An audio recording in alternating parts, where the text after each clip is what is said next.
Awesome. We'll give another round of applause for Guy.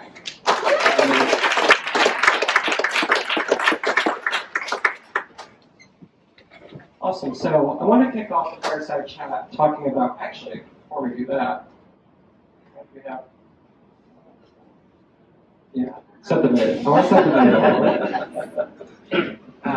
So we talked a little bit about behavior, and I want to talk about the shift from search to AI discovery, and talk about how behavior is changing from, in the past we had browsing links, but now we're receiving answers just from a click of a button. So how have you noticed in your work the behavioral shift? Yeah, I think Guy covered a lot about the behavior. I touched upon it a little bit in my first couple of slides. I think this interface is becoming a habit, like the idea of like going to a answer interface as opposed to a search interface. So from our perspective, we're seeing a lot more demand for those experiences and those behaviors on the website. So people are not asking for a search interface, they're asking for an answer interface. Can we have more of a chatbot experience rather than a traditional search experience? So we're seeing that behavior start to propagate across, even beyond like the dedicated answer interface. It's more in the workflow. And we're seeing similar, and that it is still early days. I mean, ChatGPT, we've had early users, in like 2 months, because it's useful. And we've also find that then transforming a lot of the work our teams are doing. In talking to a bunch of CMOs, I've seen it's made up, but like growth stages where people start with like on AI fluency and adoption. Can I even touch this stuff? Like, security, legal, privacy. Then they go to telling everybody, hey, go play, go explore, because you want people to have that aha moment where they're like, holy cow, this really is genuinely useful, to fuel the curiosity, to overcome the inevitable frustrations that happen when you try to make this production ready. Then we see people at the next level guiding, hey, take that play and point it at a business goal. Then level 4, we see folks saying, go automate parts of your work, especially the parts you're not enjoying, which allows each of us to go do the marketing work we love doing. Then go automate it at superhuman levels. I just rolled out a chief of staff for everybody in marketing at Webflow. That thing will go prepare for a meeting. Yeah, we all prepare for meetings, but we're not going to go through every Slack, every email, every note we had before. It will. So it'll just show up better. And the highest level, lots of ink is being spilled about, oh, we're going to transform how we work. I don't doubt that we will. I see very few companies there yet, and I see that sort of as a maturity ladder getting there, which isn't exactly equal to going to AEO, but I feel like they're all. Yeah. Awesome. I know Guy just brought this up in his talk a little bit, but I want to dive into it a little bit deeper, maybe a different lens, but SEO versus AEO. What still applies, what doesn't, and where do they overlap? I think there's a very heavy overlap. I think if you were to hire somebody from scratch to do AEO, you want to find somebody who's excellent at SEO. And humbly submitted, the differences are the thing we walk through, right? Don't stop your SEO efforts. They still matter. They still represent the majority of your traffic. And now, put extra energy towards thinking for the questions people are asking. Give these incremental structure signals. Go back to the basics on brand and digital PR, and then you probably have yet another tool to buy, unless you want to buy the part of Ahrefs and seminars that are doing it, sorry to say. But those are the differences, rather than, I feel like there's some ink being spilled on like, SEO is dead, and this is completely different. And while with a few gray hairs, I believe most things are shades of gray, that I think is just black and white wrong. Like, SEO is not dead, and this is an evolution. Yeah, I think absolutely right. I think I totally agree with that. I think it's also like there's some shift in mindset from a website to an entity. Like it's about, previously it was website with keywords with backlinks. Now it's more like an entity that has both on-site and off-site importance. So it's not just about the links, it's about building the entity's profile. That could be links, it could be reviews, it could be press mentions, it could be PR. So it's almost like PR is making a comeback. It's not so much about like just keywords and backlinks. And I think it's a shift. I think like you said in your talk, I think we have the fundamentals of AEO in SEO. We've been talking about semantic web for years. I'm happy it's finally happening, being driven by AEO. But I think it's putting a lot more attention to it, getting the technical aspects of what should have been in the first place right, and then going a step further beyond on-site to off-site across the board. So, like I said, PR is making a comeback in a way, getting that validation and authority across off-brand channels, Express, other authority sites, and other podcasts, YouTube, all those things. To your point, if your Wikipedia is out of date, or Yelp, depending on where you're living, or G2 or Trust Radius, like those matter more because they are authentic human content in the eyes of the LLMs, and they are authoritative sources. Yeah, 100%. And then you have a few more things that matter more in AEO. Freshness for somebody that is really like highly ranked. So keeping things updated, like Guy mentioned in his talk, having the date on your content, updating frequently in different places, like the fact that Reddit mentions get this boost you up. Like last summer we did an experiment. We had a really smart intern from Princeton. Will and I worked on this actually. Yes, I remember this. And we had her test a bunch of different channels. What would be the most effective, and we found Reddit to be the most performant channel even before it was sort of a known thing. So I think just having that, I think like freshness is so important. Currently, like updating frequently, showing the date upfront and center. Just really makes a difference. Yes, thank you, Izzy. Yeah, exactly. Awesome. Shifting gears, I want to talk about measuring visibility in AEO. What are the new ways to think about presence beyond just rankings and traffic? Yeah, I think you kind of touched upon this in your talk. I really like. I think your existing tools will tell you the story. Like looking at your existing tools, making sure your instrumentation is accurate and correct. Using GA, looking at that, and then fit for purpose tools like this slide that Guy pulled up. I think Profound, Seek, Scrunch, and others. Doubling on those, but I think that is the most important thing. Like before you try to solve for AEO, taking a step back and assessing numbers, how you're showing up both on your traditional analytics tools or these fit-for-purpose tools. These fit-for-purpose tools are not that expensive. I would get a subscription, look at the numbers, and then you can figure out what sort of how to move forward before you start acting on the AEO plan. Totally aligned. And the one other thing I would add is I feel like the thing I hear that now in retrospect I think is off the most is folks being like, hey, where did the AI bot go? I actually think that's not particularly important. The primary thing is where did the humans who were referred by the LLMs go? That's the biggest chunk of traffic. It's the single most important thing. If you have your arms around that, then I would focus on where did the bots go when somebody was asking a question. Sometimes people are like, where did the bots go when they were training? That happens a couple times a year. That is genuinely not important. The only thing you care about there is that they got to see your whole site. And that's like we covered early on, right? That you've got a sitemap XML, you've got not broken links internally, fine. I would focus on the humans, where they went, and after that, I might look at where the LLMs go at query time, because it'll tell you a little bit about what are people asking about.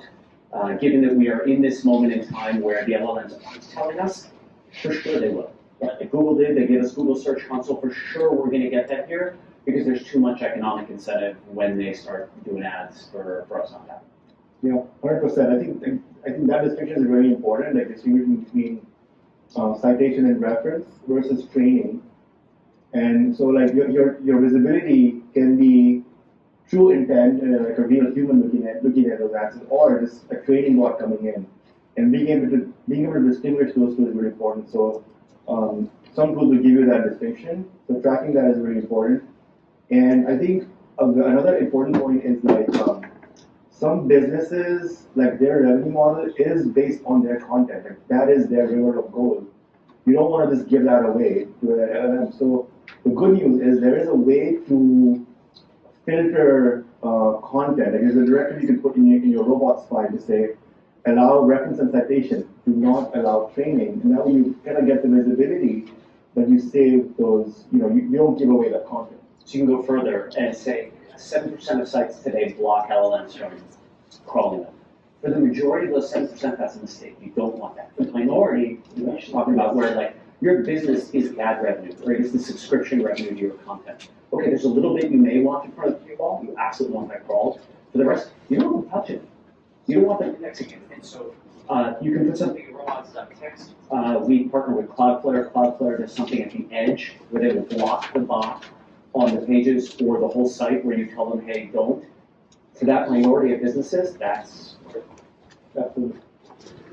Oh, can I just add a quick Please. point on the Cloudflare? Please. They also rolled out this model, which is like essentially sites can make a partnership with the bots. If you want to crawl us, sure, you have to pay you pay them, but Cloudflare acts as a broker. It's Yes. pretty enough the future. I think it is absolutely the right thing to do. I think they did a genius job marketing on it as well, and it is the right business model. Absolutely. So great call up. Thank you. So, we can't be talking about AI AEO without having a AEO bot. So, maybe we should take a question from the AEO bot. How do I implement AI into my marketing tech stack? That's a great question. Okay. Can we get a human answer, please? Sure. Yeah, no, that's a great question. I think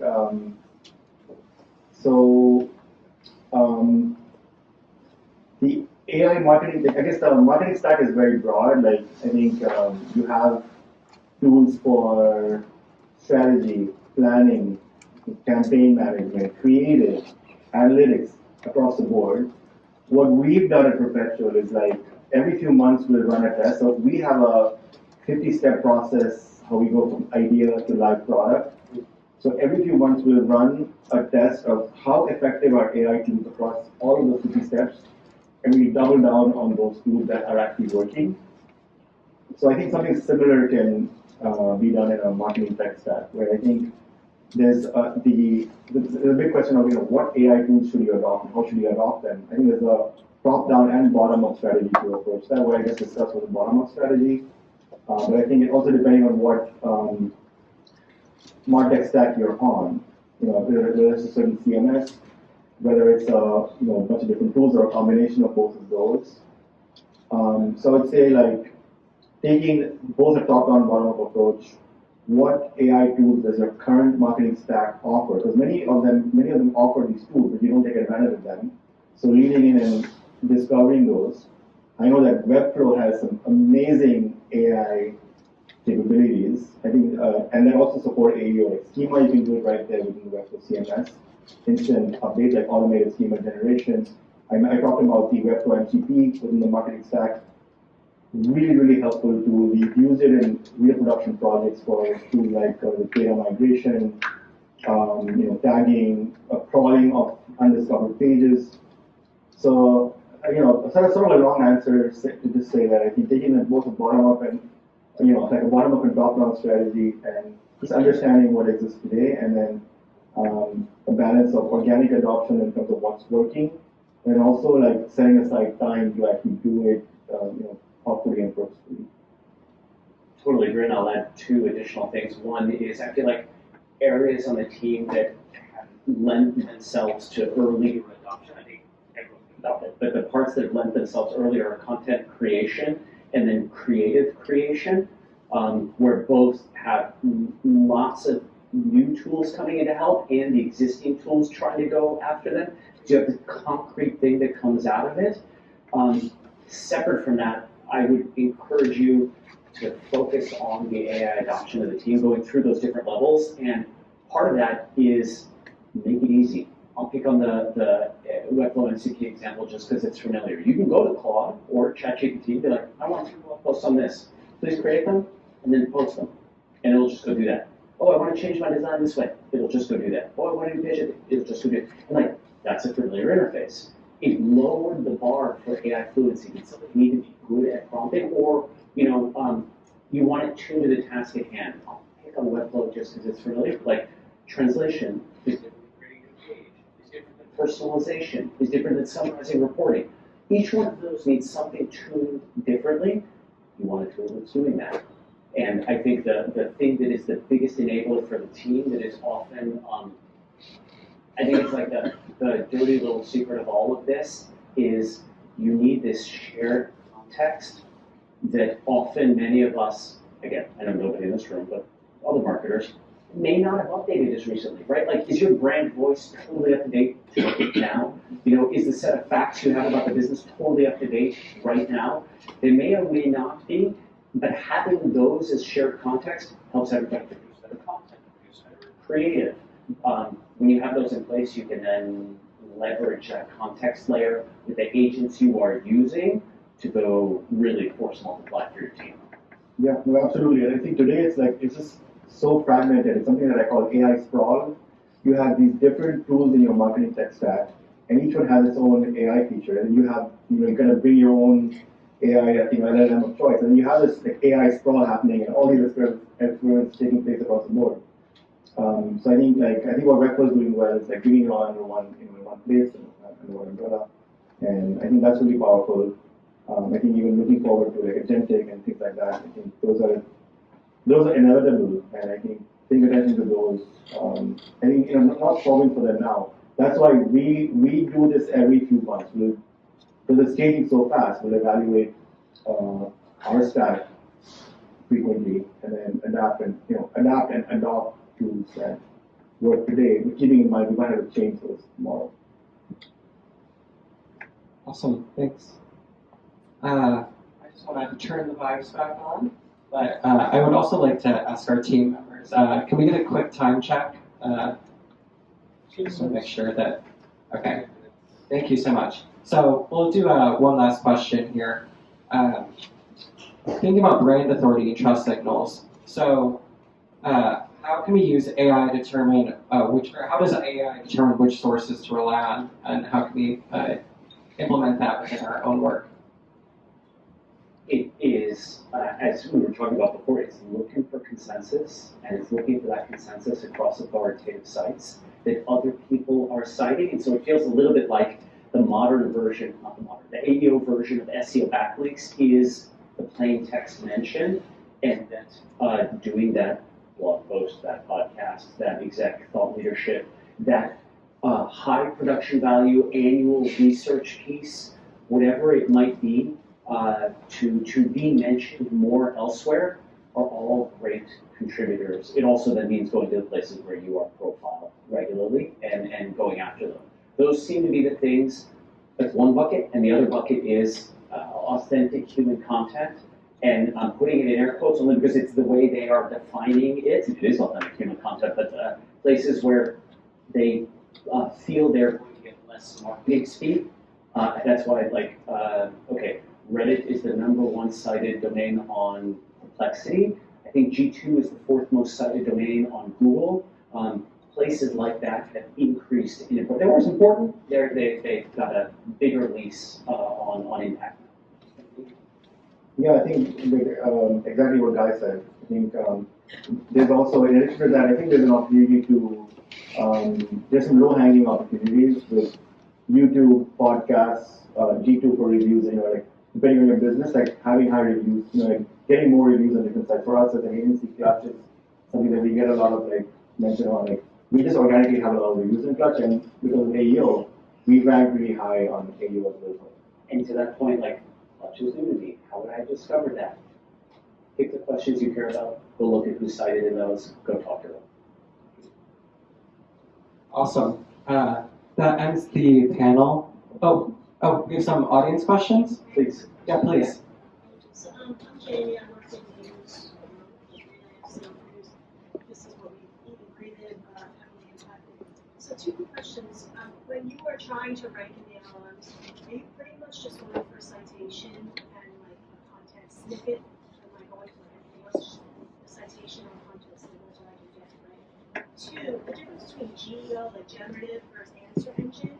So generative, as I understand it, is a lot more comprehensive. So you need to write chapters and guides and a series on YouTube, which is a lot more comprehensive to get deep in the conversation. And then answer engine is more the structure, the bullets and the data snippets that you make with a comment. So short versus really comprehensive expert. Is that AEO versus GEO?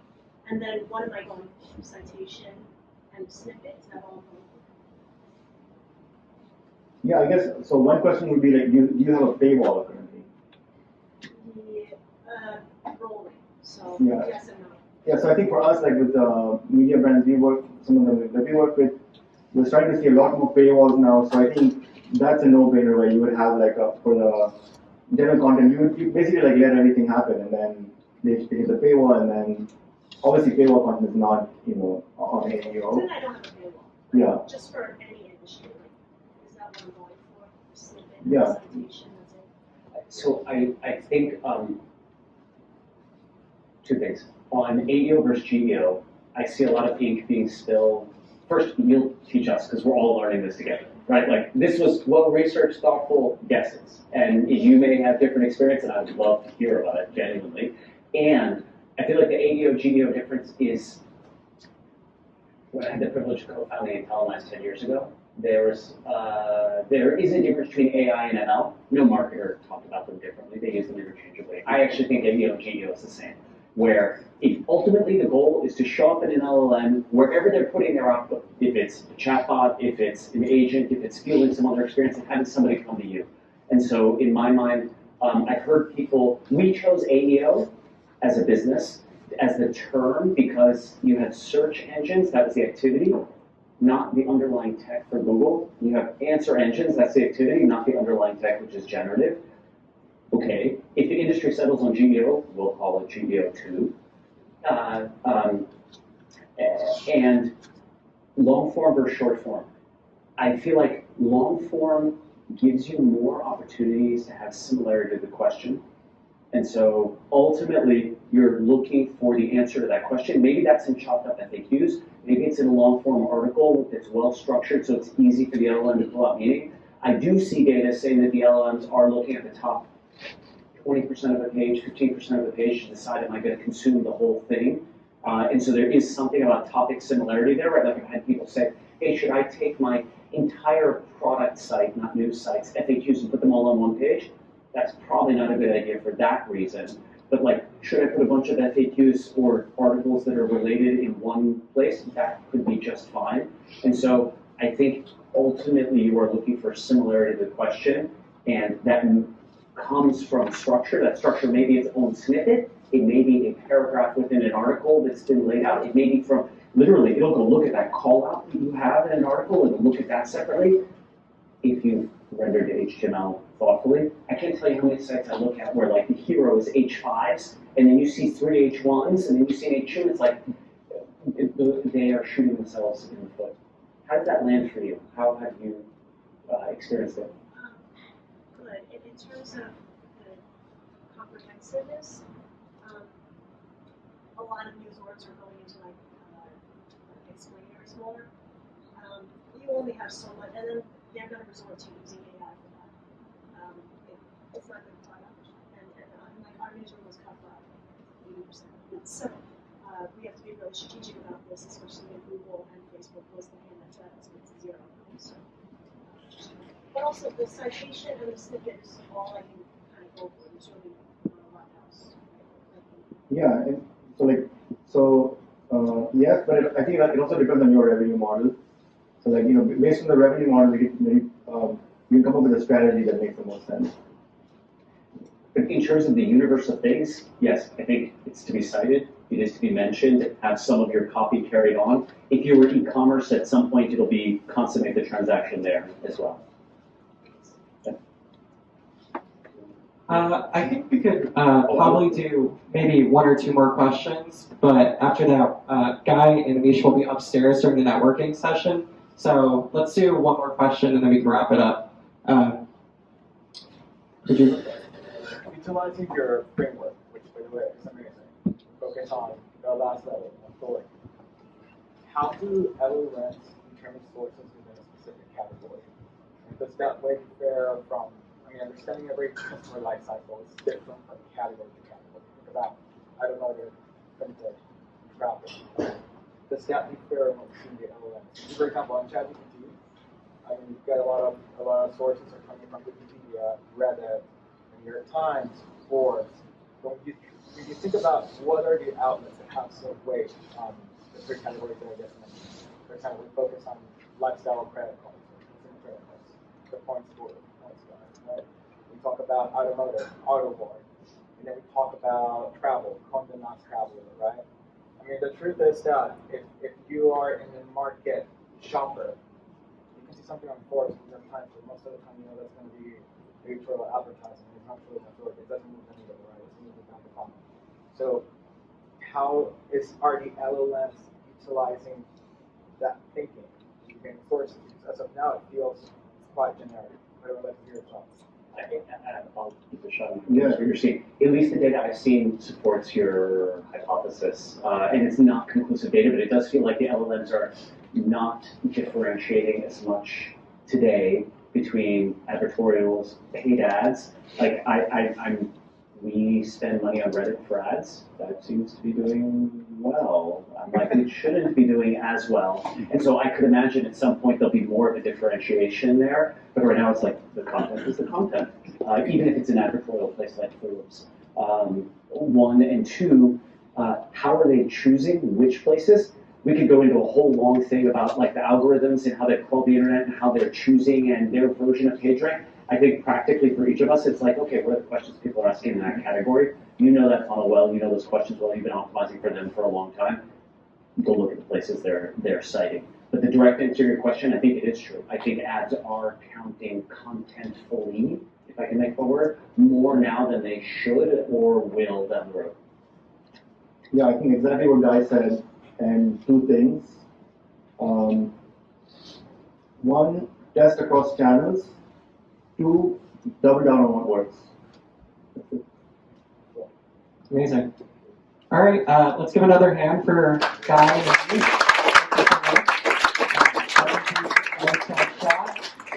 Amy. And no more AEO bot, unfortunately. But thank you all so much for coming.